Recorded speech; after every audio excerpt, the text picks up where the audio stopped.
Tomb Raider, and this is He Always Gets His Man, and we would like to introduce to you the pulverizer. So the problem pain relates to avalanches and rock slides. Currently $3.5 billion are spent on landslides per year. A lot of that has to do with the property damage that the landslides create. And then also another huge problem is death. Approximately 50 people die per year in the U.S. just from landslides. And so then also I'd like to talk about the current prevention process that they are using right now.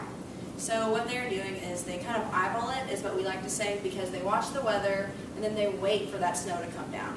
And so then after that snow is already on the ground, then they go in with explosives and then they blow it up. So we just don't really think that method is efficient, and it's also unsafe and it's messy. So Tim, He Always Gets His Man is going to explain to you our solution. Again, as Tomb Raider was talking about, we're talking about a pulverizer is the name that we gave it. It's a node that's cone-shaped, as you can see here in the video, or in the illustration here, and it would shoot into the side of a mountain, into the side of a mountainside, or a cliffside, or into the snow bluffs that would potentially be an avalanche, for example. And they would use this, and it's a much better process than what they use right now, because as she was saying, they would use dynamite, and that just cracks me up because they're using what they would call eyeballing it. I don't know, Tomb Raider, would you like to eyeball that and say that's going to destroy your property or not? No. To me, I would not. To me, that's just dangerous. It doesn't make sense. I mean, it's just silly to me.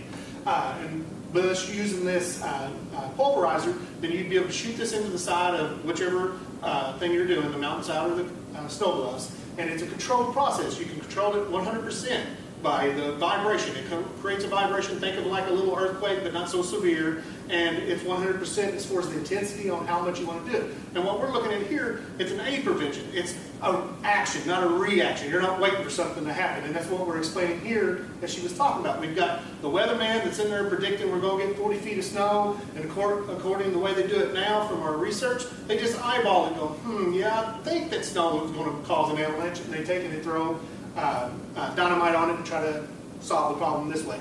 Our solution with this makes it where you're able to prevent it ahead of time. You don't wait for that snowfall to build up. You don't wait for that issue of, well, I've got an eyeball that I don't know if I should use this explosive now or not, or is it okay to wait a little while? Alright, so currently what's out there is the dynamite. Like we said, you have to wait for the snow to build up, then you go blow it up.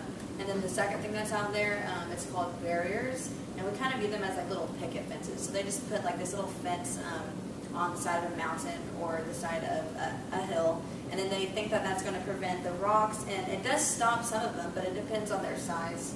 So like if a rock is too big, it's just going to trample over that. And same with snow, if that's too big, it's just going to go right on over it. So we just think right now it's very inefficient.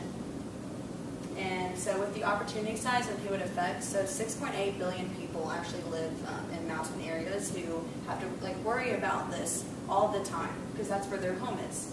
And also anybody who's driving on state roads, because, well, only if you're driving on the state roads and you know you're like in the mountainous area or the hill area, you have to worry about driving, and then you know if an avalanche or a rock slide does occur. And then of course it affects people who live in those colder areas with snow all the time with the avalanches. So that would include like skiers, snowmobilers, and anybody in that resort. Now, our competitive advantage, like in these two illustrations we have, like we got fire in a hole. You're just taking a stick of dynamite, you're throwing it down there, and you hope it solves the problem that you want to do. But it's an uncontrolled process. It's not safe. It's safe under the restrictions of what they're trying to do, or they wouldn't be able to do it, but it's not a true process. It's just throwing it down there and hoping it solves the problem that you're having with this, with the snow for this one.